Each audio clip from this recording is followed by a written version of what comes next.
Hello and welcome to what is definitely going to be my longest video to date, because this video is the process of me drawing my best friend Ash's birthday gift, which was a 9-page comic of our One Piece characters. And it originally exported from Clip Studio at 55 minutes, which is insane because usually Clip Studio exports stuff at like 10 minutes, 3 minutes, 5 minutes. But yeah, this one came out as 55, which was insane. And so I cut out all of the sketching, and then that got me to 50 minutes, which was not epic, not slay. So I cut out some more stuff. I cut out the first panel process because it was very experimental. I wasn't sure what I was going to do with the style yet. And then I cut out all of me writing the dialogue because I have this really weird anxiety about people watching me write stuff that has already been written. And so I couldn't handle the thought of my subscribers watching me write the dialogue. I don't know why, it's such a weird specific anxiety, but I cut it all out. And then that didn't get me to short enough, so I doubled the speed of the video and that got me to 25 minutes. And that's not the worst. It's definitely way longer than my videos have been, but it's not so long that it's crazy. Okay, time to lock in and explain what the hell is even going on here. So these characters featured in this comic are Alba Jet, who you can see here getting shot, and she belongs to me. The other character who features is Corbett Hart, aka the Phantom, who belongs to Ash. And this whole comic is about their first ever meeting, and Ash and I are actually currently role-playing these characters, and we are 8 responses in at 9k words. Yeah, they're yappers. I had to cut out like a good sizable chunk of their dialogue because I did not properly plan ahead, and they just yap, yap, yap, yap. And they don't speak normally. They're insane about each other instantly. Anyways, so for this gift, since it was for Ash's birthday was May 7th. I had the idea May 1st, so I had 7 days to lock in, and I was fully prepared to do this. I was like, okay, here's the sketch. I sketched it while I was at work. It's a bit messy, but I knew what I was going for. And so I was like, okay, May 1st, I had this idea. I'm gonna lock in, I'm gonna start sketching immediately when I get home. Prepared to finish this May 7th. Suddenly, art block. You know how it is. I experienced the worst art block of my entire life, and I could not even draw anything. Not even working on this, not even working on personal stuff. I couldn't draw anything. And so Ash did not get this on May 7th for their birthday. They got it June 1st. Yeah, it took me almost a full month to finish, but I finished it in the end, so there's that. Now time for my favorite part of making these videos, getting to yap about my own characters. And this yappage comes with a bit of spoilers for later in the comic, but I'm going to be talking about these characters, so there's going to be spoilers. Like I said, my character is Alba Jet. She's captain of the crew. The crew is called the Achromatic Pirates, but before that, she had a bit of a crazy life. And I love to be dramatic in my writing, especially when my characters are dramatic, and boy is Alba dramatic. So this is all going to sound a bit weird. But before Alba meets Corbett, she has 3 important nights, as she calls them. And the first one is the Night of Escape. So Alba was originally born on Skypiea, and she did not like it there. She did not like living under someone else's control. She hated it. She knew that she was going to escape, and she does escape, as you can tell by the Night of Escape title, but not before she gets blasted by Enel's lightning power. Not directly, but she's nearby someone who's getting blasted, and she gets like secondhand blasted. And so that is why she has scars all along the left side of her face, and her left eye is constantly squinting and doesn't really work. But she does eventually escape after that by joining a crew called the Strawberry Pirates, which was supposed to just be a placeholder name, but then it kind of stuck, so they ended up staying as the Strawberry Pirates. And so Alba joins this crew, escapes Skypiea.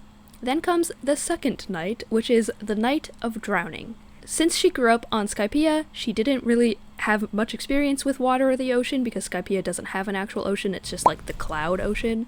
So Alba didn't know how to swim.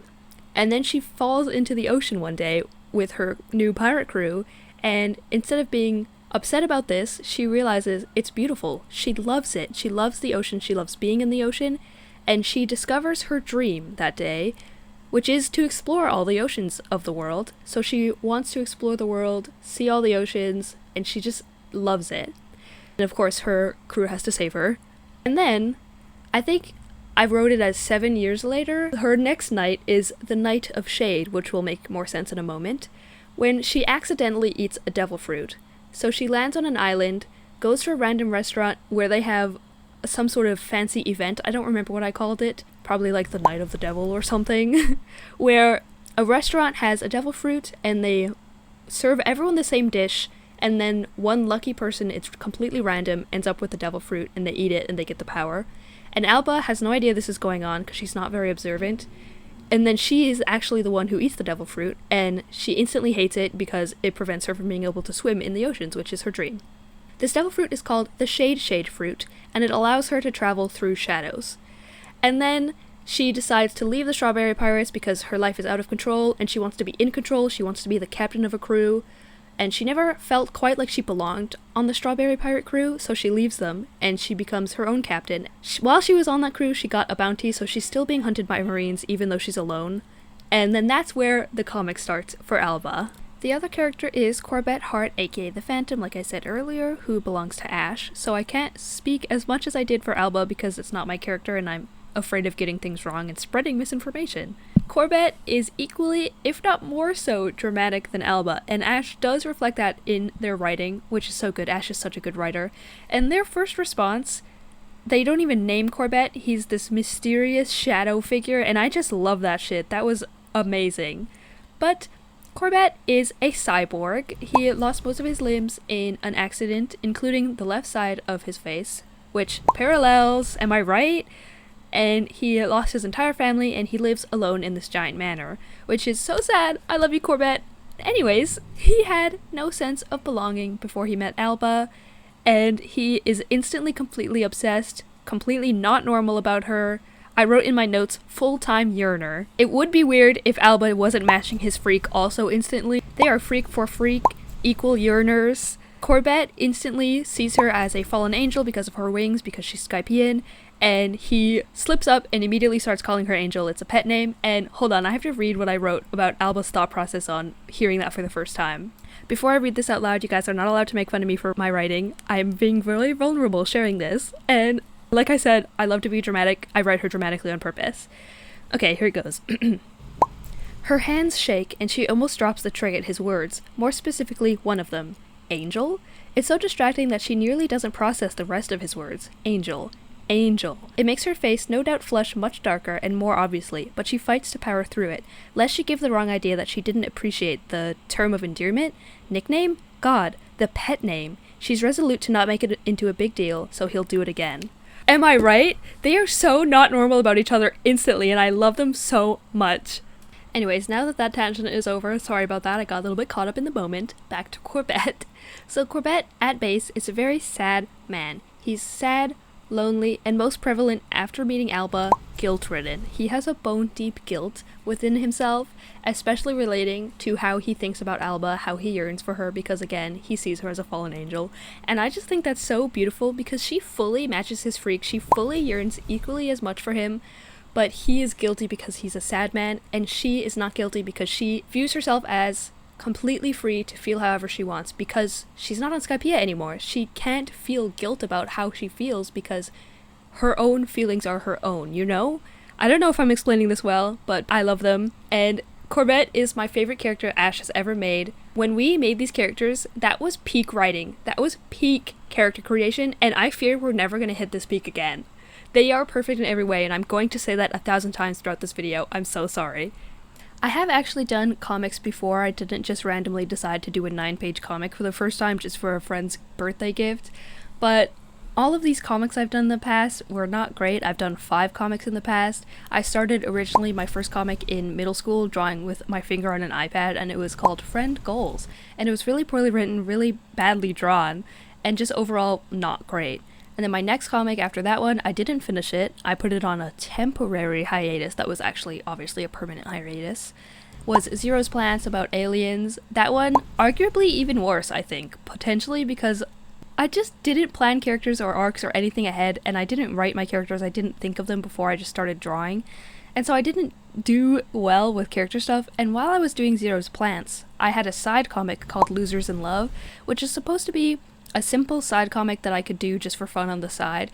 And it was, I think, 5 or 6 panels per page that were set panels, and I would just fill them in with random stuff every time I uploaded a page. And then that comic became more popular than Zero's Plants. I uploaded all these comics on tapas.io. I don't know if people still use that. And because that comic got more popular and I had no idea what I was doing with Zero's Plants, I put Zero's Plants on hiatus as well. Obviously also a permanent hiatus, not a temporary like I lied and said I would be doing. And so I started to focus on Losers in Love, and I wanted to revamp the characters and make them my main comic, which I never did. Whoops, that's my bad. And then after that, I did Distorted, which was a complete genre swap from the last 3 comics. It was a zombie apocalypse comic, which I still love these characters and I still work on them to this day, and I still plan to make this comic a reality, just not with the old ugly style and planned. Again, I didn't plan this stuff, but now that I have been working on these characters, I have more stuff planned. But yeah, those were my comics that I consider my old bad comics, and they have been taken off the internet. But my main comic, which is still up even though it's been on hiatus for like 3-4 years now, is Annoyingly Irresistible, which the title is bad. I don't like it. I don't like thinking of it. But I worked on that comic for 2 years, and it features my main characters, which are still to this day my main characters that I use for everything. At the time, of course, as was my habit, I invented them like a day before I drew the first page. I did not plan well. It's not my forte, to plan properly. But after 2 years of making the comic, I realized that's not how I want to go about this, so I put it on an actual temporary hiatus because I will make this comic a reality one day, and I have been writing it out properly with these characters actually thought out and created, and their backstories and the plot points I want actually thought out. But because I am terrible and I jump from project to project, I have a different comic that I've also been writing that I want to do first, which is a smaller comic set in the same universe, introduce the universe, but it focuses on different characters, which I have talked about in a different video. So I'm gonna do that comic first. I've been writing it. I just had a breakthrough last night, actually, so I'm pretty excited. And then after that, I'm gonna make Annoyingly Irresistible, hopefully with a proper title, which is gonna be my main comic, my magnum opus. I'm probably gonna work on that for years. And then hopefully after that, I will do Distorted, because I still want to focus on these characters. I love zombie media. I hyperfixate on zombie media like once a week. I love it so much, and I feel like, not to toot my own horn, but my concept for Distorted is really interesting to me. So I have been on the side writing that one, but not as focused on it as the other 2 comics that I've been writing, because I know I'm not going to be doing it for a long, long time. But I love those characters. Anyways, all this tangent to say, I am familiar with making comics and my process with making comics and how I like to do it, but as you can tell by this comic, I am not very great at it. I often fall into the bad habit of shoulders up dialogue, which is not visually interesting. Every panel looks the same. It's just a character from the shoulders up talking. I struggle really bad with drawing characters talking to each other, but making it also look visually interesting. I often start my comics with interesting panels, and then in the middle all the panels become the same, and then I realize they're all the same, and then at the end I try to make the panels look interesting again. So it's like a wave pattern, and it's not the best. I'm not great at paneling, but my bigger issue is that I don't plan the dialogue ahead.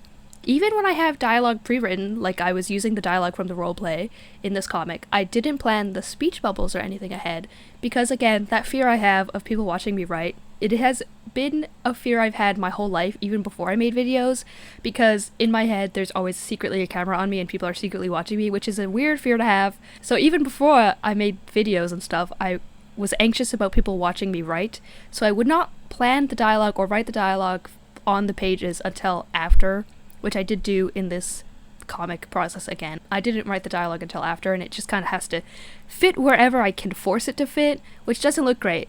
So those are my biggest weaknesses. I also have a really big weakness with drawing backgrounds, which I need to get better. All this to say, I know my faults, and I know that this comic doesn't look the best. I know it was just a gift, so it didn't need to look the best, but for my other comics that I'm actually going to create, I'm going to study panels, I'm going to study fitting dialogue into panels, and I'm going to study backgrounds. I have to study backgrounds if I want to make a comic. I often joke that I can't be an artist because all I know how to draw is people. That's true in some ways. I only draw people, and that is not going to get me in life to the places I want to be as a comic artist. Bottom line is, I need to get better at planning stuff, and I need to get better at thinking ahead. I was always that kid in school that would write the final draft of an essay, and then for submitting the first draft, I would have to go back and fake mistakes and errors and stuff, which I feel like shows a lot about who I am as a person and my creative process. But that is gonna change. Anyways, that's just a huge tangent. I'm sorry. I just wanted to talk about the comic process in this comic process video instead of just yapping about the characters.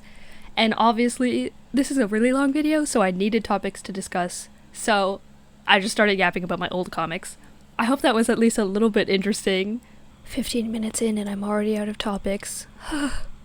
I call this segment of the video Rigby ran out of topics immediately and is now just going to yap about the Achromatic Pirates as a whole rather than just Alba and Corbett. The Achromatic Pirates are a 6-person pirate crew, and Ash and I both made 3 characters for the crew. So of course you know Alba, she's the captain, and then of course Corbett, who is the navigator slash first mate. I think I forgot to mention earlier that he is the navigator.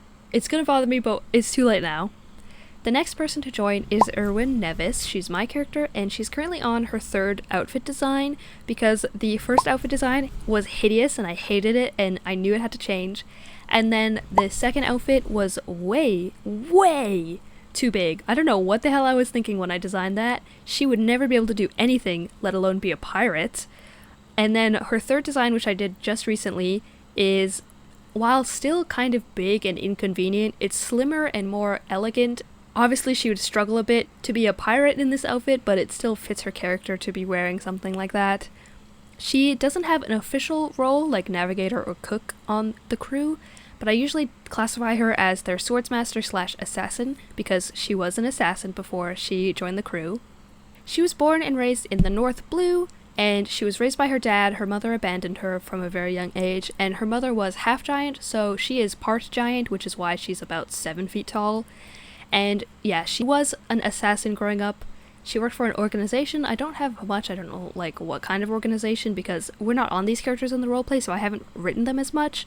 But she worked as an assassin. She earned herself the title the Lady of the Snows, and she was very skilled and just very deadly until the organization put the next target on her father, and she had to kill him. But because she loved him, he raised her and didn't abandon her like her mother did. She decided she couldn't do it, so she left the North Blue because she knew refusing to kill her dad would put the target on her back. So she leaves the North Blue, and that's when she joins the Achromatic Pirates. And then the next 2 are Ash's OCs. They're related. I can't remember if they're twins or just siblings. They are Azra and Convin Uccello. I did not search up how to pronounce that, so sorry if I butchered it. And because they're not my OCs, I don't know much about them. We're not on them in the roleplay, so I haven't seen them written as much, but Convin is the cook, I believe, and Azra is their shipwright, and they are dancers, and also I know for certain that they're beautiful and I love them. Azra and Erwin are planned to have a romance later on, but Erwin has internalized homophobia. She doesn't recognize that she's a lesbian or attracted to Azra right away, because I am nothing if I am not writing internalized homophobia. That is my bread and butter. I do it constantly. The last member of the crew to join and my final character is Axinus Ela, and I have written in my notes, freak and weird. That is all I wrote because he is just deeply off-putting and strange and I love him a lot. So he is their doctor, and he grew up on an island that I made up. I can't remember what I called it right now, but it was an island that has a small surface but a deep, vast underground city. And he grew up with a sister for a little bit, but unfortunately she didn't make it that long, so he grew up for the most part alone after he lost his sister. And since the underground city is so deep and so vast, he grew up without a lot of social interactions, so of course he didn't learn manners or social grace. And that explains a lot of why he's super weird. He has no boundaries, and he says whatever's on the top of his head, and he's just weird. But because he grew up alone, he had to learn how to take care of himself, which is where he learned medical skill, and he's very kind despite the strangeness, so whenever he would find someone, he would try to help them if they were injured, but unfortunately, he couldn't save them all. So he developed a hobby of, if he couldn't save someone, he enjoyed watching them decompose, because he's weird. So his 2 favorite hobbies are watching things decompose and watching people sleep, because to him, they're the same. Like I told you, he's off-putting, he's weird.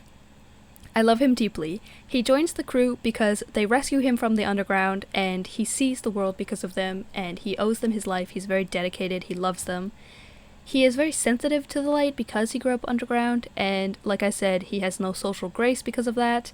He's just weird, and him and Erwin have a sibling-like dynamic because she reminds him of the sister he lost, and she didn't like him at first, but he slowly worms his way into her heart like the rest of the crew. And also, as a fun little fact, Axinus does get confused for a girl a lot because his outfit gives him a more curvy like figure than he actually has, and he is just completely unaware of this fact, and every time men hit on him he doesn't really understand what's happening. He often asks strangers, especially these men who hit on him randomly, if they would like for him to guess how they will die, because he loves to guess how people will die and he is often right, and he loves to brag about that fact because to him that's a special talent. But of course, like I said, off-putting, weird. He's so weird. I love him so much. He's like my son. I am so looking forward to when we get to these characters in the roleplay because I just love roleplaying as such strange, off-putting people. It is my favorite type of character to roleplay. This page that I'm working on right now is my favorite page in the whole comic. Despite how Alba looks a little bit misshapen and lumpy in the bottom left panel, I did notice that, but I didn't bother fixing it because I was trying to finish this comic fast and I was a little bit rushing because I felt bad that Ash had had to wait such a long time. I promised them that I would be done in May, and then that wasn't the case. I finished June 1st, so I already felt really guilty, so I didn't try to fix mistakes that didn't bother me too much. But anyways, in that panel, Alba references the Strawberry Pirates, which is a good enough segue for me to talk about those pirates because I am desperate for topics to talk about for this so long video. The Strawberry Pirates were just supposed to be a throwaway thing. I was never planning on developing them fully, and like I said earlier, they weren't even supposed to be called the Strawberry Pirates. That was a temporary name that I ended up just keeping. But because I was drawing that panel, I knew that I wanted to have a visual reference for the Strawberry Pirates. And so I knew that I would have to at least design them visually so that I could draw the little versions of them. But because I don't do things in halves, I decided to give them a little bit of a story as well as the visual designs. So here's that. So the crew starts out small. There is Captain Barry, which I knew because she was named in Alba's backstory, Captain Barry. Strawberry, you get it. So there's Barry, and then I designed, I think at first I only had about 4 of them. There was Alba, and then there's the mouse girl, who is also the only other named one because her name is BB, and then there was her butch girlfriend, and then I had sort of an emo goth one whose hair covered her eyes, and that was going to be it. I wasn't going to develop these. And then I was thinking of this other character I wanted to throw into One Piece because I have these characters called Paris and Caladon, who are, in my worlds, canon in every universe, so I knew that they were going to be canon in my One Piece world, so I thought, why not put Paris in the crew? And then I couldn't decide how many characters would be in the crew because I know Alba leaves and then that would leave 5, but I already have the Flower Pirates, shout out to my other video, and I didn't want another solo 5-person crew, and so I couldn't decide if I wanted them to be a small crew or a large crew. And I decided that in the end they would be a large crew because, like I said, the Flower Pirates was already my solo small crew, so I wanted them to be a large crew. But then I realized I could make it sad, and I could say that they used to be a large crew. There were 6 of them when Alba was there, 5 when she left, and then they keep gaining members, and then eventually some sort of big accident happens, Corbett backstory style, and all of them die.